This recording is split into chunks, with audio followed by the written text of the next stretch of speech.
Dito isso, né, Ana, essa frase aí que você até mencionou do trabalho enquanto eles dormem, que eu acredito ser até importada dos Estados Unidos, né, tem essa questão cultural, comportamental. Quais são os comportamentos que você considera essenciais para o profissional da atualidade? Acredito, Meire, que os comportamentos eles estão muito ligados e atrelados a competências, né?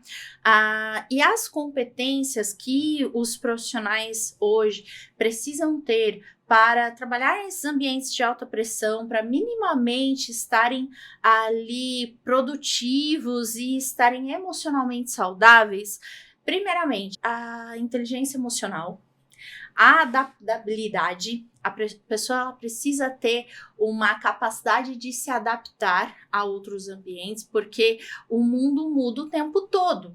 O mundo está mudando o tempo todo. E a pessoa ela vai precisar se adaptar a essas mudanças que estão acontecendo.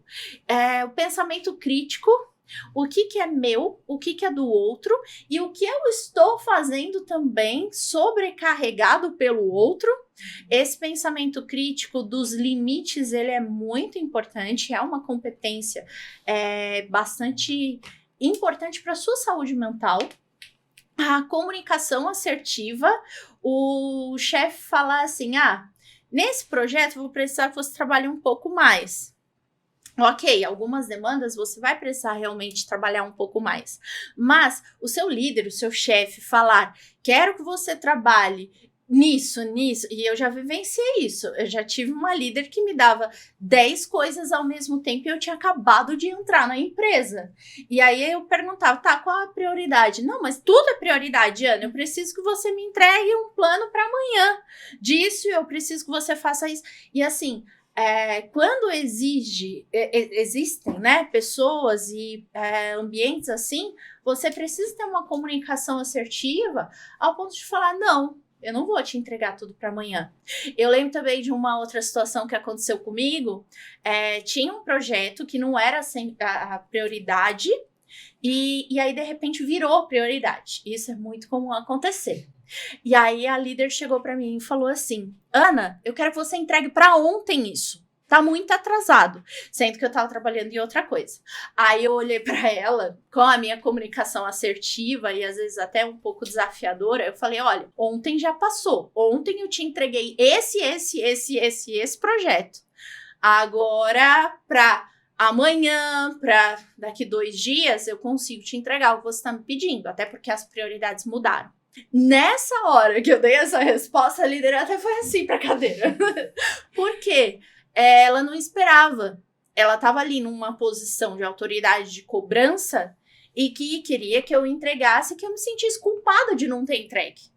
E o que aconteceu foi uma comunicação ali, a minha ciência dos limites que eu tinha, né, dos meus limites, falando, olha, até aqui eu consegui entregar, até aqui eu vou entregar nesse outro prazo. Por fim, né, uma outra competência que eu acho importante é a autorregulação emocional. A autorregulação emocional é você não deixar o outro te tirar do sério.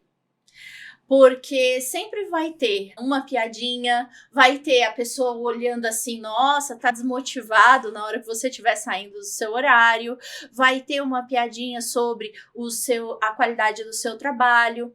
Quando surgirem esse tipo de pessoas sabotadoras, né, pessoas que acabam fazendo você sair um pouco dali do sério, você dá poder para essa pessoa. Se você tem uma capacidade alta de autorregulação emocional, você continua com poder, porque você sabe que aquilo que a outra pessoa está falando é muito mais sobre ela do que sobre você. Ela está falando ali de julgamento muito mais sobre ela do que sobre você. E aí, nesse sentido, você consegue lidar melhor com as suas emoções quando provocado. Eu costumo levar para minha vida que não leve tudo pessoal, né? Sim. Nem tudo é sobre você. Nem né? tudo é sobre você. Só que assim, nesse caso, a pessoa, ela tá falando, ela tá te provocando de alguma forma, né?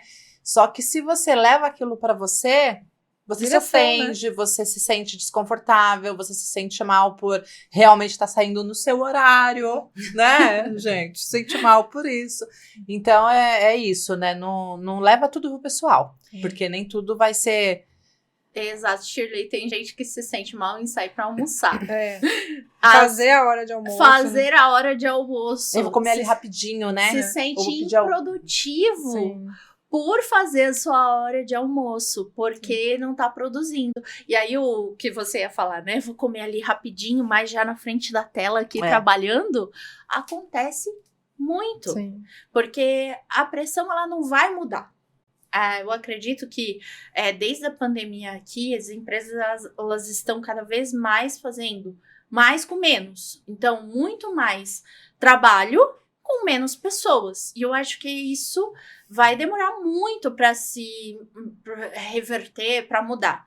Então, assim, não é a pressão que tem que mudar. É a forma que você lida com a pressão e a forma que você lida com o julgamento, com a injustiça e com o posicionamento do outro. Esse conjunto, né, de ações que são mais autônomas das pessoas, né? Exato. E a autorregulação emocional nesse momento é primordial. Você trouxe esses 3 exemplos, né? O exemplo da sua resposta, o exemplo da regulação emocional e essa forma de lidar com o outro são exemplos bem importantes. Acho que pode até conectar com essa pergunta que eu quero te fazer, é sobre como identificar uma pessoa que é emocionalmente madura das demais, ou como que a gente pode trabalhar isso? Carol, uma pessoa emocionalmente madura, ela consegue, e aí isso é muito importante, a gente faz bastante na clínica também. A pessoa, ela consegue se responsabilizar por aquilo que é dela. Ela tem a responsabilidade ali em relação ao trabalho, em relação às suas emoções, em relação aos seus comportamentos. Então, acho que o primeiro ponto da pessoa emocionalmente madura é a responsabilidade. Ela não culpa o outro, ela não responsabiliza o outro, ela não julga o outro. Ela traz para si qual é o papel dela naquele ponto, naquele trabalho, naquele projeto, enfim.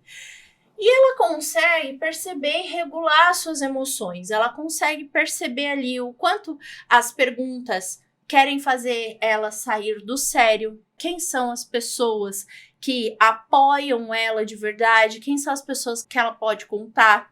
São pessoas que conseguem lidar melhor e responder melhor com os seus pensamentos. Então, na TCC a gente trabalha muito, né? A situação, pensamento, emoção, comportamento. Pessoas emocionalmente maduras, elas percebem que as situações estão gerando ali pensamentos e comportamentos que podem impactar e influenciar o outro. Então, nesse sentido, ela consegue regular melhor os seus comportamentos e ela consegue perceber melhor quais ações ela vai ter, ela vai agir ali com estratégia.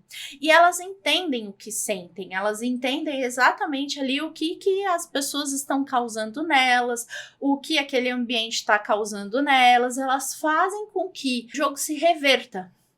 Ter uma capacidade emocional diferenciada ajuda o outro a lidar com o cenário. E isso é importante falar, porque eu até comecei a resposta contando, né? A gente lida muito com isso na clínica, porque não é algo nato. Você não nasce, né? Você não vai ter um filho emocionalmente maduro.